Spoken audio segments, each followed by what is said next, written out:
Уважаема госпожо декан, уважаеми господин заместник декан, уважаеми колеги, уважаеми докторанти и студенти. Много ми е драго да ви поздравя днес с това събитие, което е поредното на Международния филологически форум, чието начало е още в 2014 година. Днешното издание обаче е по-особено с това, че е съвместно. Организирано е съвместно от Факултета по славянски филологии и Факултета по класически и нови филологии, което мен лично и всички мои колеги много ни радва. И благодарим за поканата на всички колеги, организатори от Факултета по славянски филологии. Сега веднага давам думата, за да ви поздрави декана на Факултета по славянски филологии, професор Амелия Личева.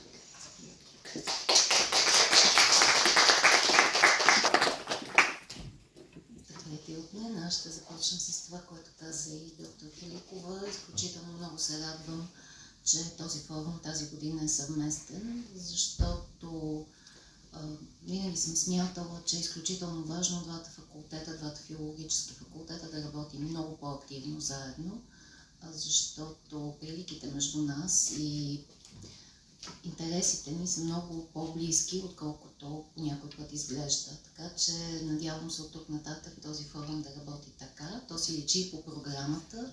Тази година тя е много плътна, много интересни текстове има и много хубави диалози ще се получат, защото ще успеете не само помежду си да говорите, но и с специалистите от двата факултета по съответната проблематика, което е едно от големите достоинства на тази конференция по принцип, защото няма защо да се лъжем, има този модел на конференциите, човек изнася своя доклад и си тръгва, докато тук вие след съответните сесии говорите с специалистите, дискутирате и това е наистина голямо достоинство и голяма полза за всички вас, които тепърва навлизате в хуманитаристиката като цяло.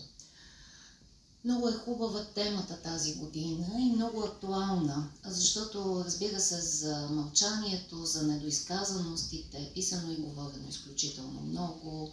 Това е ключова проблематика за модернизма, знаете това. Ключова проблематика за всякакъв тип явления от на театъра на абсурда, на новия роман и така нататък. Тоест, мълчанието като тематизиране, като чисто езиков експеримент и неговите проекции в структурирането на текстовете е наистина тематика, която е много активно развита в литературознанието, за щастие и в българското. И тук ще си позволя да припомня приноса по тази проблематика на един от големите български литературоведи, професор Никола Георгиев, защото в българското литературознание той обърна внимание на всичко това.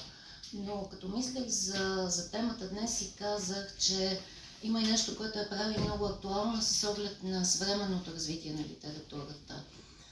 Днес автофикцията е едно от, може би, един от най-силно развитите клонове в литературата.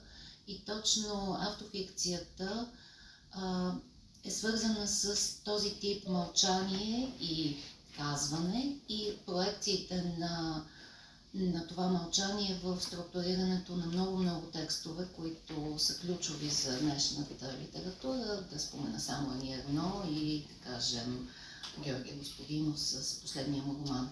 Така че има много какво да се работи по тази тема и ви пожелавам успех с цялата конференция, не просто успех на вашите доклади, но и на диалозите и благодаря много на всички организатори, специално на доцент Надежда Стоянова, която от години полага безкрайно много усилия този форум да го има. Успехи! Благодаря!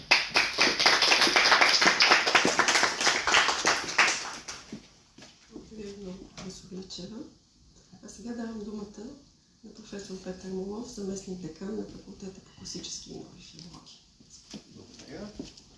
За мен мен също е голямо удоволствие да поздравя както организаторите, така и участниците в този форум от името на деканското ръководство на нашия факултет по класически и нови филологии.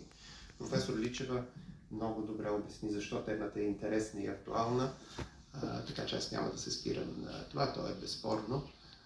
Програмата е много богата, явно форум с много различни интереси и научни занимания ще представят своите гледни точки. Това, което искам да отбележа е, че прави много добро впечатление, че от години насам има все повече форуми изцяло за млади учени или с активното участие на млади учени, което е чудесно. Това им дава възможност да се изявят, да бъдат чути техните научни занимания от техните колеги, те да чуят с какво се занимават техните колеги. Но това, разбира се, става възможно благодарение на времето и усилията на хората, които инициират и които организират тези форуми. Така че моето специално поздравление и благодарност от името на деканското ръководство на нашия факултет е към организаторите, инициаторите, организаторите на тази конференция, защото всички, които сме се занимавали с това, знаем колко голям е техния принос. Така че им благодаря за това, че са отделили от времето, от енергията си, за да го направят възможно. Пожелавам на всички участници успех и се надявам, разбира се, в идните години да има продължение този форум, ако са останали време и енергия. Но предполагам, че винаги ще има хора, които ще се посвещават на това да организират такива събития. Успех!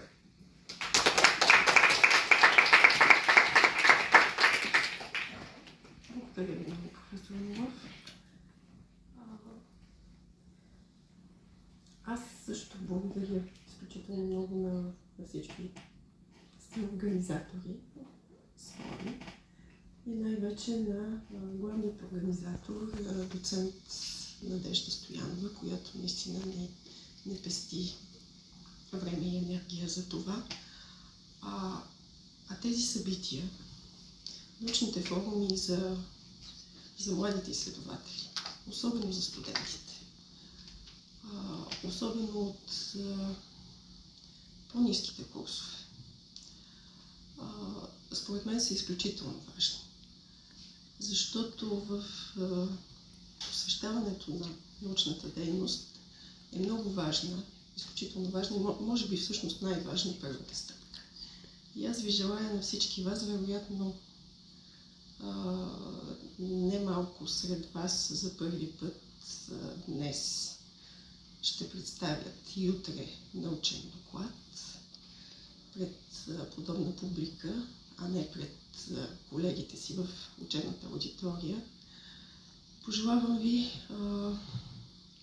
удовлетворение, истинско удовлетворение от това, което сте направили сега и да не се отказвате.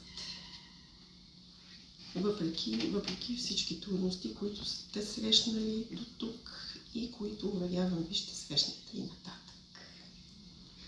Благодаря и успех и от мен на всички участници.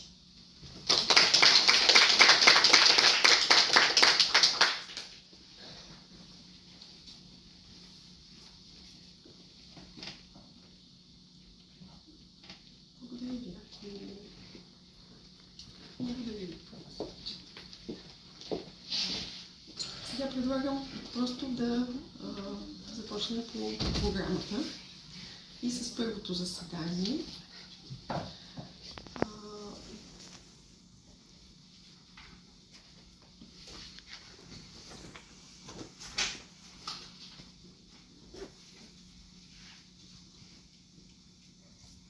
Който събира няколко много интересни езиковедски, предимно доклади.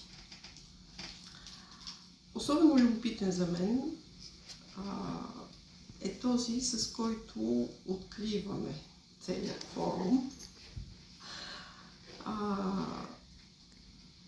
Случайно или не, започваме с докладът на докторанта Ана Лазарова. Недоизказаност с Сега ще разберем дали правилно Да. произнасям и как още може да се произнесе. А също и най-вече какво означава. Отказ от отговор, агресия или... Заповядайте, госпожо Лазарова. Да пробвам да си сложа презентация. И това ще е